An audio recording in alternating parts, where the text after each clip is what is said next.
الله تعالى وبركاته.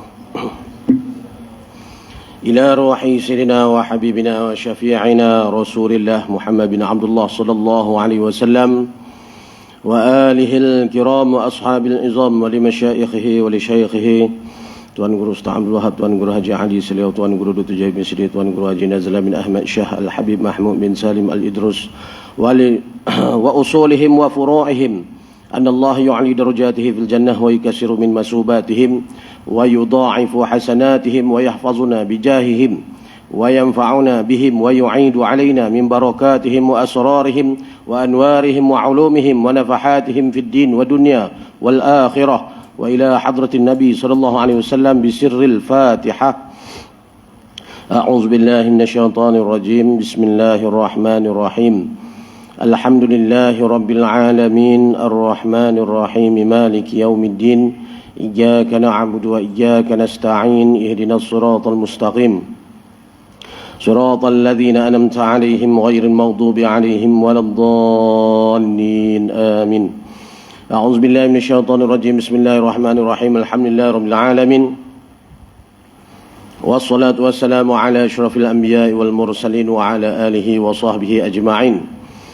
اللهم صل وسلم على سيدنا محمد طب القلوب ودوائها وعافية الأبدان وشفائها ونور الأبصار وضيائها وقوت الأرواح وغذائها وعلى آله وصحبه وبارك وسلم. سبحانك لا علم لنا إلا ما علمتنا إنك أنت العليم الحكيم. اللهم علمنا ما جهلنا وذكرنا ما نسينا ونور قلوبنا بنور القرآن. اللهم افتح علينا فتوح العارفين بك بالحكمة وافتح علينا من لدنك علما كما فتحت على سيدنا محمد النبي بحق طه سيد الكونين وجد الحسنين بالبات القاسم. ربنا افتح بيننا وبين قومنا بالحق وأنت خير الفاتحين. ربي اشرح لي صدري ويسرني أمري واحلل عقدة من لساني يفقه قولي وسدد من لساني واهدي قلبي بحق جدنا سيدنا رسول الله صلى الله عليه وسلم. ربي يسر ولا تعسر وتمم بالخير يا كريم. أما بعد. الحمد لله على كل حال. الحمد لله على نعمة الإسلام والإيمان. Syukur kita banyak kepada Allah Subhanahu wa taala dengan segala limpah kurnianya, dengan keizinannya, dengan taufik dan hidayah serta pertolongannya, dapat sama-sama kita diberi peluang dan kesempatan oleh Allah Subhanahu wa taala untuk sentiasa duduk di dalam ketaatannya, di dalam mencari ridhanya. Alhamdulillah diberi nikmat Islam dan iman.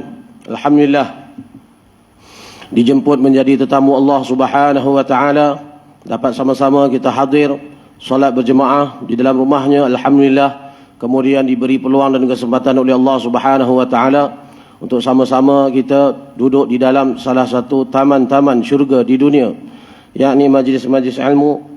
Semoga Allah Subhanahu wa taala sentiasa mencurah rahmat keampunan ke atas kita semua dan diberi faham kita dalam agama yang diridhai oleh Allah Subhanahu wa taala insya-Allah.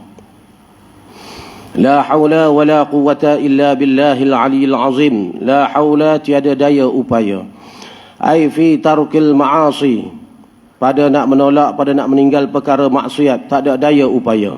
Wala quwwata, tiada kekuatan, ai fi fi'lil ma'murat, pada nak melakukan, pada nak mengerjakan perkara ketaatan, tidak ada kekuatan. Illa billahil aliyil azim, melainkan dengan anugerah serta pertolongan Allah Subhanahu wa taala semata-mata yang maha agung, maha mulia. Jadi hakikatnya tak wujud diri, hakikatnya dengan gerak kerja Allah Subhanahu wa taala yang telah menggerakkan hati kita, tubuh badan kita dapat meninggalkan perkara maksiat, dapat melakukan perkara ketaatan. Alhamdulillah. Baik, pertama-tama sekali bersihkan hati kita, perbetulkanlah niat kita, yakni tujuan kita pada petang ni, serta jagalah adab kita, zahir dan batin kita, bagi tumpuan sepenuh hati serta bersungguh-sungguh hati. Tujuan kita kerana Allah Subhanahu wa taala. Jadi kita hadir, duduk dalam majlis ilmu, duduk dalam masjid, buat ibadah, mendengar ilmu, mencintai ahli ilmu, menyampaikan ilmu, mendengar ilmu kerana Allah Subhanahu wa taala. Jadi niat tu di hati. Hati ini tempat memandangnya Allah Subhanahu wa taala. Jadi apa yang kita buat mengikut apa yang kita niatkan. Jadi tak dapat tidak, sama-sama kita perbetulkanlah niat kita masing-masing. Antara tujuan kita kerana mengharapkan keridhaan Allah Subhanahu wa taala. Itu antara tujuan misi kita hidup di dunia ni, sentiasa menuntut, mencari, mengharap redha Allah Subhanahu wa taala. Ilahi anta maqsudi wa ridhaka matlubi. Wahai Tuhanku, engkaulah tujuanku. Engkaulah tujuanku. Keredaanmu lah yang ku tuntut, yang ku cari. Jadi semoga ilmu yang kita belajar, yang kita dapat dan segala amal, apa sahaja yang kita buat, kita usaha ikhtiarkan, mudah-mudahan mendapat keredaan Allah Subhanahu wa taala. Antara tujuan kita pada petang ni kerana membesarkan hak Rasulullah sallallahu alaihi wasallam. Antara tujuan kita kerana mensyukuri nikmat Allah, nikmatul ijad, nikmatul imdad, nikmatul huda wal rasyad. Jadi nikmat ni ada banyak. Nikmatul ijad, daripada tak ada kepada ada, itu pun sudah satu nikmat. Bahkan daripada tak ada kepada ada, dia bagi siap dengan penglihatannya, pendengarannya, akalnya, kesehatannya dan sebagainya. Kemudian nikmatul imdad, nikmat yang baru kita dapat, nikmat pakaian, kenderaan, harta dan sebagainya. Dan sebesar-besar nikmat, nikmatul huda wal rasyad, yakni nikmat Islam dan iman. Apa makna syukur? Sarful abdi ila ma khuliqa li ajlih. Kita guna pakaikan sesuatu nikmat yang Allah Ta'ala kurnia ke jalan taat. Jadi dengan kita hadirkan diri kita, duduk dalam majlis ilmu, duduk di dalam rumah Allah, dengan makna mensyukuri nikmat Allah Subhanahu wa taala. Yakni kita guna segala nikmat yang Allah Ta'ala kurnia pada kita ke jalan taat. La in syakartum la azidannakum. Sekira kamu bersyukur dengan nikmatku, nescaya Allah Ta'ala tambah lagi. Yakni sekiranya kamu taqwa Allah, buat yang disuruh, tinggal yang dilarang. Jadi orang yang taqwa, yang menjunjung perintah Allah ni, orang yang mensyukuri nikmat Allah Subhanahu wa taala. Kerana Allah Taala bagi nikmat pada kita tidak ada syarat. Nah, jadi kita mematuhi syariat Allah Taala tu dengan makna kita mensyukuri nikmat yang Allah Taala bagi pada kita tanpa syarat tu. Alhamdulillah. Baik, kita ambil sikit sentapan rohani kita pada petang ni. Sama-samalah kita renung, fikir, ambil ibrah, muhasabah, ambil pengajaran. Mudah-mudahan memberi manfaat diri kita semua di dunia wal akhirah. Bismillahirrahmanirrahim. Qala Allah Ta'ala fil Qur'anil Azim, wa huwa asdaqul qailin. Was-saimina was-saimat, wal hafizina furujahum wal hafizat. والذاكرين الله كثيرا والذاكرات أعد الله لهم مغفرة وأجرا عظيم. صدق الله العظيم. والصائمين والصائمات, lelaki perempuan yang berpuasa. Itu kata saim, saim, orang yang berpuasa. Saimin, lelaki, ramai puasa. Saimat, perempuan. Wal hafizina furujahum wal hafizat, lelaki perempuan yang memelihara kemaluannya. Furujahum di sini dengan makna hawa, nafsu, syahwah, keinginan dia. Jadi lelaki perempuan yang memelihara hawa nafsunya. Wadzakirin Allah katsiran wadzakirat, lelaki perempuan yang banyak mengingati Allah Subhanahu wa taala. A'adda lahum maghfiratan wa ajran azim. Allah Taala berjanji bagi mereka itu keampunan dan ganjaran yang berlipat kali ganda. Jadi sebelum Allah Ta'ala menyebut وَالذَّاكِرِينَ اللَّهَ كَثِيرًا وَالذَّاكِرَاتِ, lelaki perempuan yang banyak mengingati Allah, yang sentiasa zikrullah. Apa makna orang yang sentiasa mengingati Allah? Orang yang penuhkan masa dia, waktu dia, umur dia, usia dia, peluang kesempatan dia, perkara yang menguntungkan diri dia hari akhirat. Ini orang yang sentiasa mengingati Allah. Yang kata ingat akhirat, ingat Tuhan tu, dia banyak buat amal soleh. Nah, buat apa yang disuruh, tinggal yang dilarang. Tu orang yang ingat mati, ingat akhirat. Bukan pakai sebut di mulut, mati-mati. Nah, kita tanya apa habaq? Dia kata nak mati. Ada passion ni tu. Nah, dia buat teruk. Tak perlu buat teruk. Nak mati, tak nak mati, mati. Bahkan kita ni dijadikan memang acuan pattern design mati. Nah, sebab nak bertemu Allah Ta'ala esok, kena melalui proses mati. Nah, jadi sebelum Allah Ta'ala menyebut وَالذَّاكِرِينَ اللَّهَ كَثِيرًا وَالذَّاكِرَاتِ, lelaki perempuan yang banyak mengingati Allah Subhanahu wa Ta'ala, Allah Ta'ala sebut وَالْحَافِظِينَ فُرُوجَهُمْ وَالْحَافِظَاتِ, Lelaki perempuan yang banyak yang memelihara hawa nafsunya. Jadi faham di sini, orang yang tidak dapat melawan hawa nafsunya, tidak mujahadah, bersungguh-sungguh berperang dengan nafsunya. Nah, maknanya yang sentiasa memperturut kehendak hawa nafsunya, orang ni tidak dapat banyak mengingati Allah, tidak banyak buat amal soleh, susah nak buat kebenaran, buat perkara khairat, nak dengar nasihat pun susah. Kerana apa? Sentiasa memperturut kehendak hawa nafsunya. Kerana apa? Tidak mujahadah melawan hawa nafsunya. Nah, jadi orang yang nak banyak mengingati Allah, tak dapat tidak. Orang yang kena lawan hawa nafsunya, mujahadah. Bahkan jihad yang paling besar, jihad hawa nafsu. Al-mujahidu man jahada nafsah. Orang yang berjihad itu, yakni jihad yang paling besar adalah jihad hawa nafsu. Yakni dengan dia buat apa yang disuruh, tinggal yang dilarang. Tak dapat tidak nak buat perkara ketaatan, nak buat amal ibadah, tak dapat tidak mesti ada ilmunya. Nah, tak ada ilmu macam mana nak buat dengan betul? Terutamanya yang fardu ainnya, bicara tauhid, bicara akidahnya. Zaman hari ini kebanyakan manusia akidahnya tak lulus, tak sahih, tak tahqiq.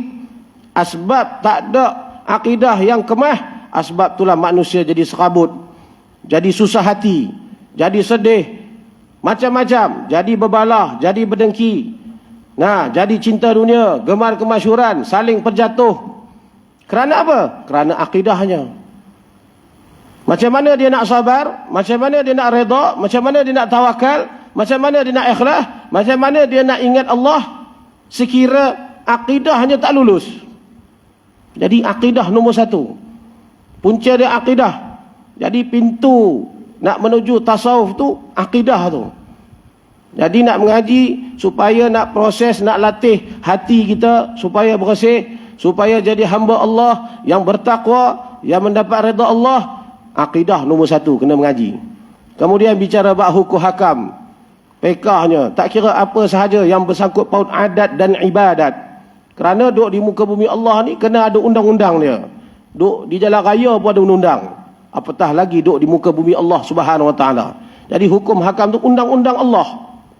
Jadi nak kena ikut, bukan pakai belah ikut dan je. Dia ada wajib, sunat, harus, makruh, haram, halal, sah, batal dan sebagainya. Nah, kemudian bicara akhlak, tasawuf, bicara nak pelihara amal kita, yakni bicara hati kita. Bahkan itulah tatapan Allah Subhanahu Wa Taala yang sentiasa, yang Allah Taala nilai, yang Allah Taala memandang hati kita, yakni segala amalan kita yang ikhlas. Jadi apa yang kita buat, ngaji, buat amal, ini disuruh, dituntut.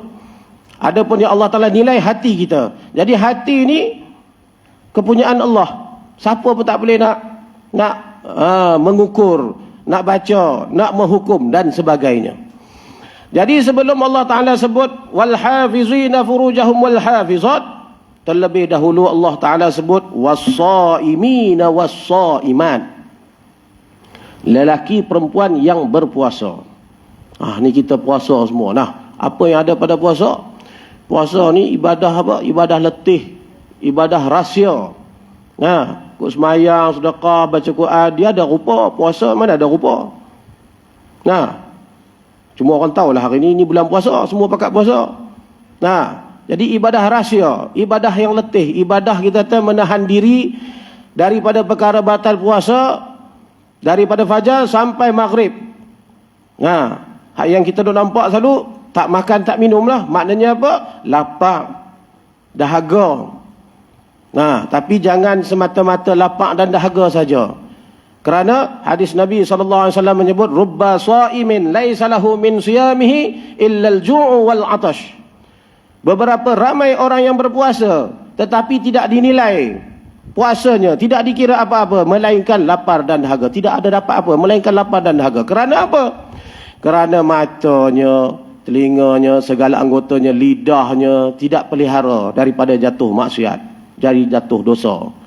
Nah, segala anggota, tangan, perut, kaki, bahkan ketua segala anggota, qalbun, hati itu banyak persangka hak tak baik, itu semua satu dosa. Jadi sekira-kira menahan diri daripada subuh sampai maghrib, perkara batal puasa, itu puasa orang awam. Bila sebut awam, tak kira lah, walaupun dia ustaz ke, dia tok guru dia mengajar anak murid ramai sekalipun, hatinya lalai akan Allah Subhanahu Wa Taala, awam. Jadi kadang bila sebut awam, dia seolah-olah rasa macam dia tak masuk. Dia nampak orang lain awam. Hati lalai akan Allah Ta'ala, awam. Tak kira lah lama mana dia mujahadah pun. Lagi masih duk serabut dengan hal makhluk, hal dunia, awam lah tu. Kemudian puasa peringkat orang khawas. Macam mana puasa orang awam? Serta pelihara segala anggotanya daripada jatuh dosa. Walaupun kita mengaji PK, kalau cakap maki hamun ke, tengok benda yang haram ke, dia tak jadi batal puasa, tapi jadi kurang pahala, bahkan menyebabkan tak diterima oleh Allah Ta'ala segala amal kita. Sebab tidak ada adab dengan Allah Subhanahu Wa Ta'ala. Ini peringkat orang khawas. Dia puasa perkara yang batal puasa daripada subuh dan maghrib, serta jaga segala anggotanya daripada jatuh maksiat. Kemudian puasa orang khawasul khawas, orang ahlillah, arif billah, waliallah min awliyaillah, para anbiya. Macam mana orang khawas? Serta hatinya sentiasa mengingati Allah Subhanahu Wa Ta'ala. Jadi itu peringkat puasa lah. Jadi puasa ni kita kata dia lapak. Jadi manusia ni dia ada dua benda. Zatul ruh, zatul jasad. Dia ada ruh, ada jasad. Ada zahir, ada batin. Jadi hak jasad ni hak zahir lah. Jasad ni dijadikan daripada anasir arba', unsur yang 4. Tanah, air, api, angin. Itu kejadian tu Adam, Nabi Adam alaihi salam. Selalu yang kita sebut tanah je lah. Kulit kita tu mirip-mirip tanah. Lama-lama pun bau badan macam tanah lah. Jadi dari tanah ni bawah, tempat rendah, kotok tu tanah. Makanan jatuh kita ambil, kita, jangan ambil, kotok tu tanah, tu diri kita.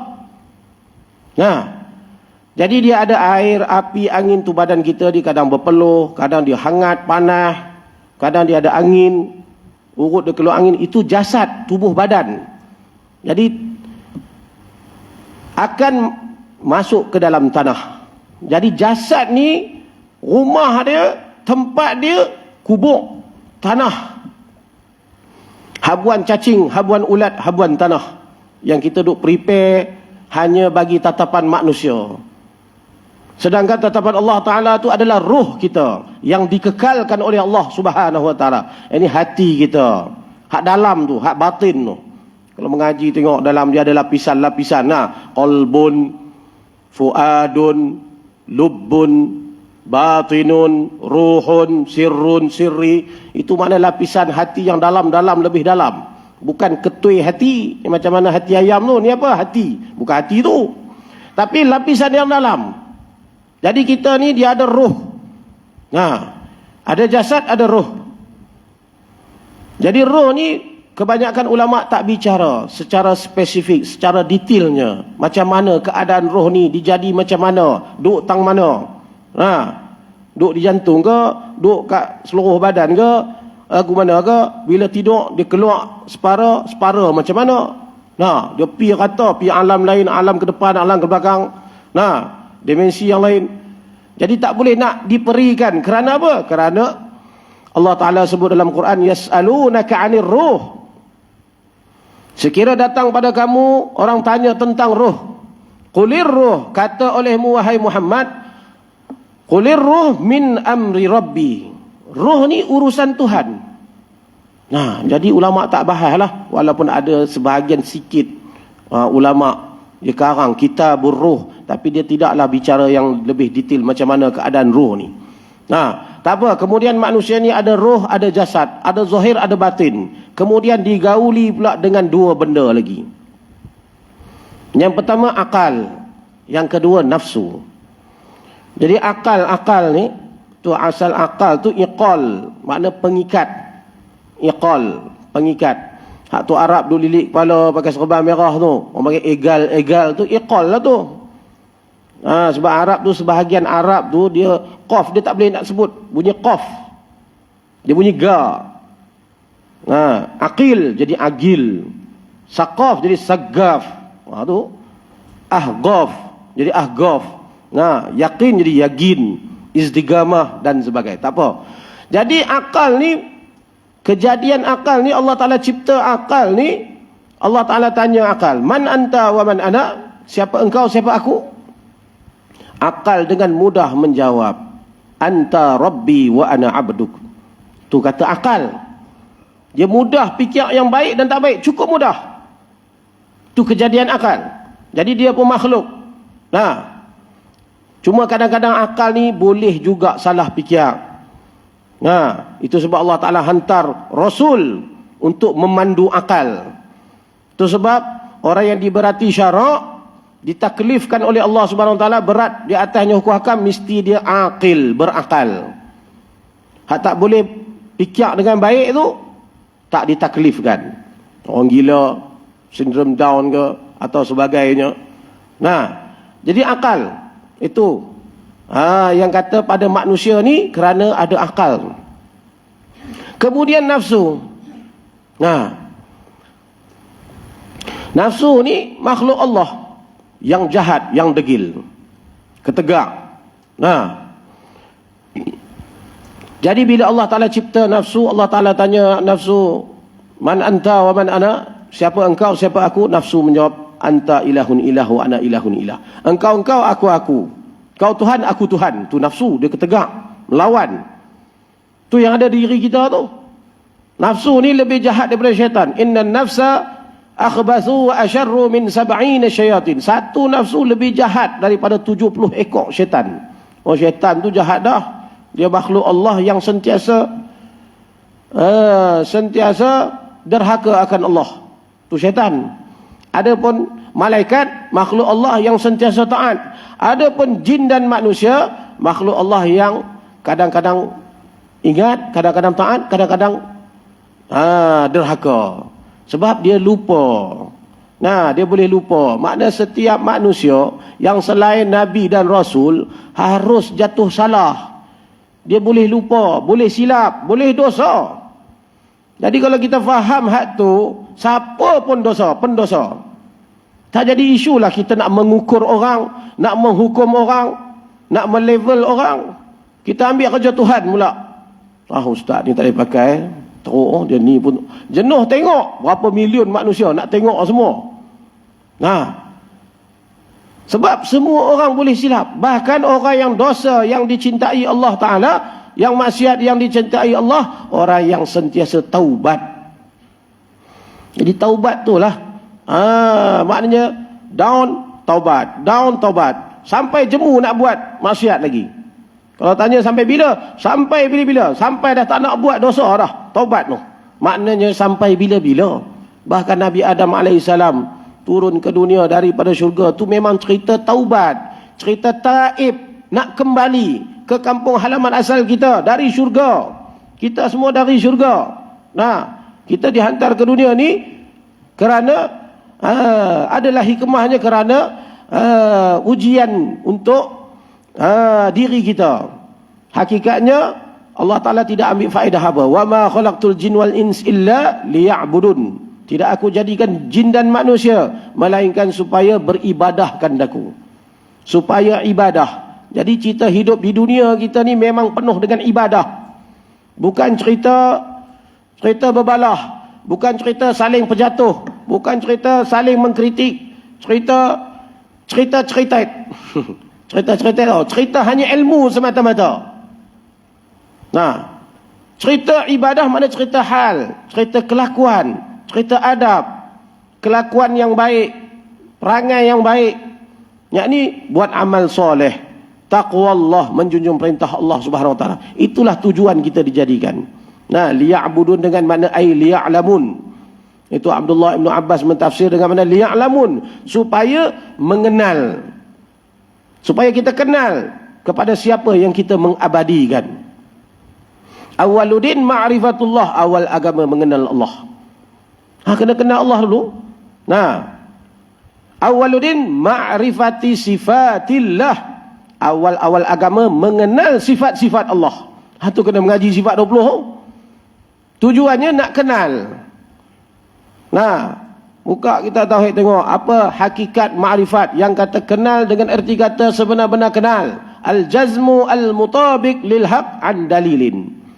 Jazam makna pegangan yang teguh, tak boleh berubah, tak boleh bertukar. Mutabiq lil haq mesti bertetapan dengan yang sebenar. Apa yang diteguh tu. Sebab non muslim dia ada pegangan teguh tapi tak bertetapan dengan yang sebenar. Jadi dia kenal, mungkin dia rasa dia kenal tapi tak sebenar. Tidak hakikat makrifat, tidak kenal dengan erti kata sebenar-benar kenal. Sebab dia tidak ada mutabiq lil haq. Kemudian mesti ada dalil. Makna boleh jawab hujah. Itu peringkat semua orang, tak kira siapa pun yang akil baligh, yang Islam kena mengetahui. Supaya segala amalan kita diterima oleh Allah Subhanahu Wa Taala. Kerana hanya sahaja nak sah amal itu terhenti di atas sah akidahnya. Kalau kita buat ibadah siang malam tak mengaji tauhid, akidah tak tahu kat mana, silap-silap tak diterima Allah Subhanahu Wa Taala. Kerana apa? Pegangannya tak tahu kat mana. Contoh main masjid ni, apa tujuannya? Tujuan nak sembahyang jemaah. Dapat sembahyang jemaah, balik habis itu. Tak ada apa. Tujuannya nak redha Allah. Barulah ibadah tu dia ada ruh sikit. Barulah dia rasa diri tu hamba. Allah tu Tuhan. Tuhan kepunyaan seluruh alam. Baru rasa kita ni diberatkan, dipaksa oleh Allah. Kena mematuhi, kena menjunjung perintah Allah Subhanahu Wa Taala. Bukan main ni kerana kawan, kerana dah dijemput, kerana adat, ataupun tidak ada apa-apa kerana. Jadi kita buat apa saja, biarlah kita sentiasa hati kita, connection, hubungan kita, rabitah kita sentiasa bersambung. Ingat akan Allah Subhanahu Wa Taala. Jadi itu nafsu. Jadi bila nafsu ni awal-awal Allah Taala cipta, dia lawan Tuhan. Jadi Allah Taala seksa dia beberapa ribu tahun dalam neraka. Kemudian bawa keluar nafsu tu dengan keadaan dah teruk dah. Tanya pula, serupa tu juga nafsu jawab. Tu nafsu. Sehingga beberapa kali serupa tu juga nafsu. Sehingga Allah Ta'ala laparkan nafsu tu. Maknanya seksa setelah lapar. Maknanya dalam syurga pun ada makan minum, tapi semua bentuk seksa. Dengan panasnya, busuknya, tajamnya, pahitnya. Pakaiannya daripada minyak tar. Dia ada lembah, ada jurang, ada tempat yang gelap. Jadi semua bentuk seksa lah. Hak ni nafsu ni diseksa serta dilaparkannya.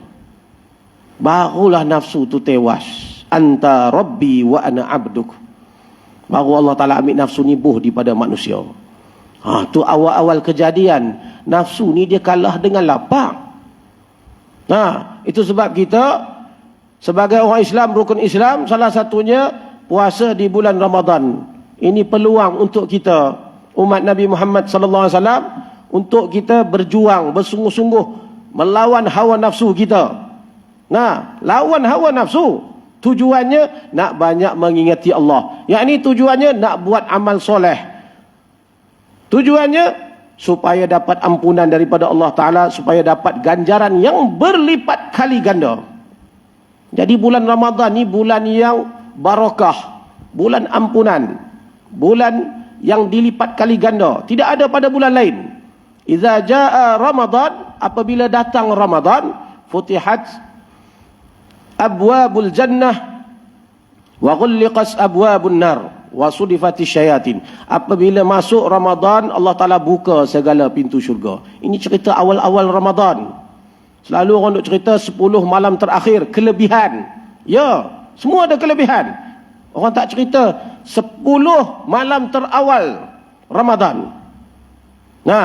Supaya kita pun pulun bersungguh-sungguh, supaya pulun tu sampai habis lah. Jadi awal Ramadan tu Allah Ta'ala buka segala pintu syurga, tutup segala pintu neraka, rantai segala syaitan. Tidak ada pada bulan lain.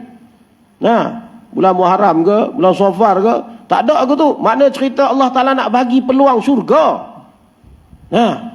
Yang kata, man sama Ramadan imanan wahtisaban ghufira lahu ma taqaddama min dzambih. Barang siapa yang berpuasa di bulan Ramadan dengan imannya, yakni imannya mesti sahih lah, tauhidnya, akidahnya, nak kena sentiasa ingat Allah, wahtisaban, harap-harap pahala, ganjaran di sisi Allah, ghufira lahu ma taqaddama min dzambih, Allah Ta'ala ampun barang yang telah terdahulu. Nah, segala dosa. Jadi kita ni kadang-kadang rajin buat amal. Buat amal ni sedekah, baca Quran. Bagus, alhamdulillah. Tapi dia tak rajin taubat. Dosa buat juga, amal buat juga. Dosa tak terhapus sebab tak taubat. Nah, ada pun Ramadan kita puasa serta iman, harap pahala. Package Allah Ta'ala ampun. Makna tak ada taubat, dapat ampunan daripada Allah Ta'ala. Ini kelebihan yang ada pada Ramadan, tidak ada pada bulan lain. Nah, naumus shaim ibadah. Tidur orang puasa ibadah. Jadi orang puasa ni, bila puasa letih ngantuk, tidur. Nah, tidur dah dikira ibadah. Bukannya dia boh daripada sahur sampai maghrib, tidur. Nah, bukan aku tu. Maksudnya dia letih, dia ngantuk, tidur, jadi ibadah. Wasumtuhu tasbih, diamnya jadi tasbih. Bila puasa letih nak cakap apa? Nah, nak pergi mana orang tak tahu. Nah, jadi diam saja dah dikira tasbih, apatah lagi dia zikir, dia istighfar, dia berselawat, dia bertasbih. Wa du'a'uhu mustajab, doanya diperkenankan oleh Allah Subhanahu wa taala. Wa a'maluhu mudha'af, segala amalnya dilipat kali ganda. Nah, jadi itu yang ada pada bulan Ramadan. Allah Taala nak bagi peluang pada kita lipat kali ganda balasan dengan kita banyak mengingati Allah Subhanahu wa taala, yakni dengan kita mujahadah melawan hawa nafsu, yakni dengan kita berpuasa. Jadi bila puasa ni nafsu jadi lemah. Nah, nafsu ni satu makhluk yang jahat. Memang dia ketegak, degil. Jadi dia kalah dengan lapar. Nah, itu sebab bila kita banyak makan, nafsu jadi kuat, dia susah nak menerima kebenaran, susah nak buat baik, susah nak buat amal, susah nak beribadah, susah nak main mengaji, susah nak main sembahyang jemaah. Pasal apa? Sebab nafsunya banyak memperturut kehendak hawa nafsunya. Bahkan dalam anak Adam ni, dalam saluran darah anak Adam ni, ada syaitan duduk berjalan.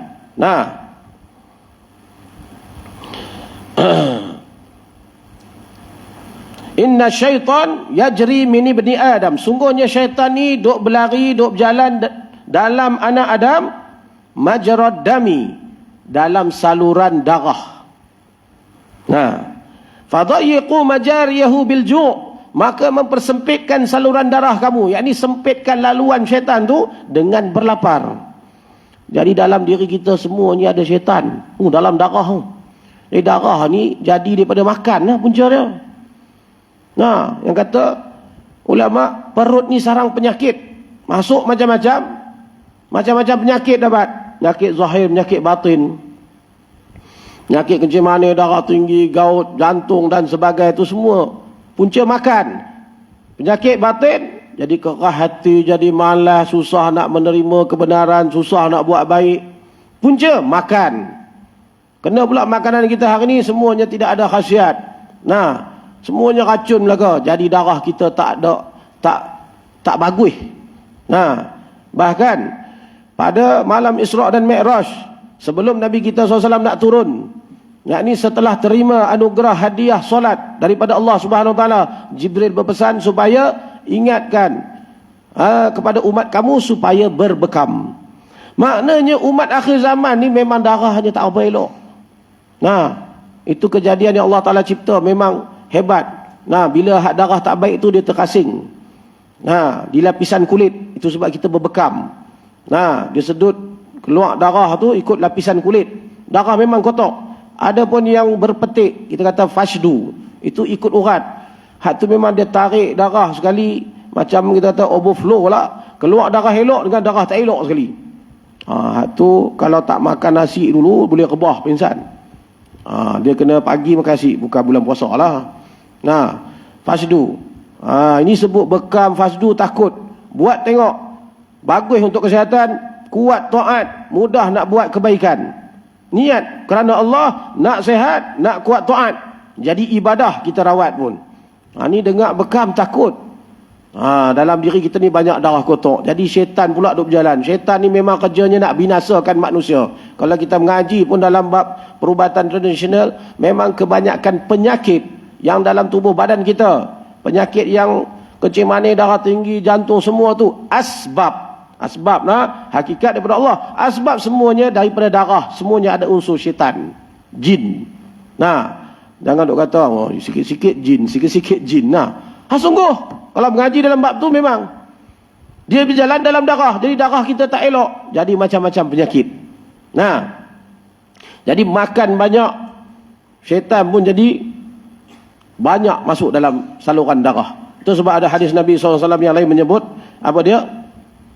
Laula anna syayatin yahumuna ala qulubi bani Adam lanazaru ila malakutis sama. Sekiranya kalaulah tak ada syaitan duk buat serabut dalam hati anak Adam, tak ada langsung syaitan dalam diri kita ni, nescaya kita dapat melihat alam malakut, alam sebelah atas tu, alam ghaib, syurga, bidadari, malaikat, lauh mahfuz, qalam, arash, boleh lihat.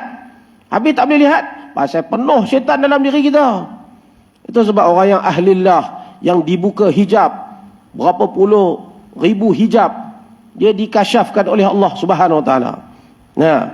Jadi kasyaf ni kalau kita mengaji dalam tasawuf pun dia bukan mudah. Dia kurniaan daripada Allah. Bukan jenis ilmu-ilmu ke. Kadang-kadang kita ni cepat mudah menghukum. Tok guru ni kasyaf ni, macam mana dia boleh tahu lah isi hati kita? Dia bercakap atas dasar ilmu. Itu belum nama kasyaf. Macam ni lah kita hantar kereta rosak kat Pomen. Pomen cakap, ni mesti ni. Macam mana boleh tahu kasyaf lah? Dia cakap atas dasar ilmu. Begitu juga doktor, begitu juga yang lain. Polis ke macam mana dia kenal dia ni tekpit? Dia kenal atas dasar ilmu, bukan dia kasyaf. Adapun kasyaf ni memang kurniaan daripada Allah Subhanahu Wa Taala. Setelah dia terbuka hijab, sehingga lapisan yang beberapa lapis ke dalam sirri tu, yang paling dalam tu, dia boleh lihat alam malakut. Jadi dalam diri kita ni ada syaitan, ada nafsu. Luar kita ni ada dunia, ada makhluk. Jadi empat ini adalah halangan untuk kita mendapat redha Allah Subhanahu Wa Taala. Apa dia? Dunia, makhluk, nafsu, syaitan. Jadi syaitan ni memang kerja dia menghasut. Ada pun nafsu, itu diri kita yang memperturut. Itu sebab nak tengok keadaan kita macam mana, kelaku kita macam mana, tengok pada bulan puasa. Sebab syaitan dah dirantai. Kok kita masih lagi duk membuka aib orang, duk fitnah orang, duk kata orang.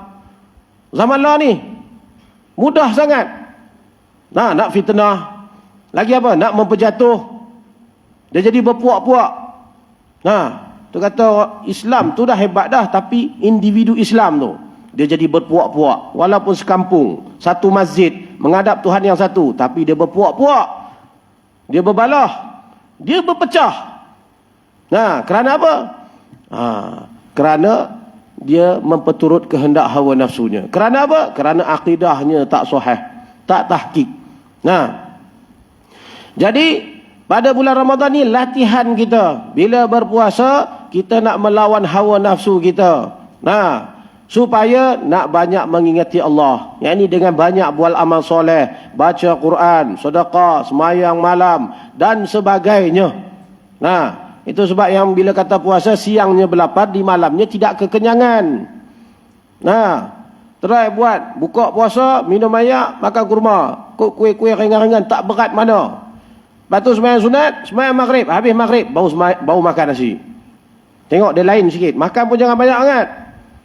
Ini siang lapar, malam hantam tak mau. Wah, tu bukan mujahadah lawan nafsu. Jadi sebulan ni je kita nak berperang mujahadah. Tu kata setahun itu racun, Ramadan itu penawar. Jadi kalau kita tak dapatlah penawar zahir dan batin pada bulan Ramadan ni, itu sebab kita lepas raya tu masih tak ada perubahan lagi. Tak ada peningkatan di sisi Allah Subhanahu wa taala. Itu sebab bila 2 Syawal kita kenang balik kita telah mujahadah sebulan, kita berperang hawa nafsu, kemudian kita menyambut dengan takbir. Pada pihak kita mensyukuri telah sebulan kita lawan hawa nafsu. Ucap takbir pada hari raya tu. Kemudian 2 Syawal kita puasa pula. Supaya kita nak kenang balik yang kita setelah 30 hari berpuasa. Pahalanya dapat seperti setahun kita punya berpuasa, ibadah penuh siang dan malam. Maknanya sebulan dikira 300 hari, 6 hari dikira 60 hari, jadi 360 hari. Jadi cerita Ramadan ni cerita nak mujahadah lawan hawa nafsu. Jadi kita niat itu sebab kita start dari bila sepatutnya? Daripada masuknya 1 Rejab. Itu sebab orang salafus soleh semua menggariskan sunat kita baca apa dia? Allahumma doa Rejab lupa pula dah. Allahumma barik lana fi Rajabin ataupun Rajaba, dua-dua boleh baca. Hak tak bolehnya jangan bergaduh. Kata Rajaba, ni Rajabin. Ni masalah. Sebab dua-duanya tak lari mana. Rajabin, Rajaba.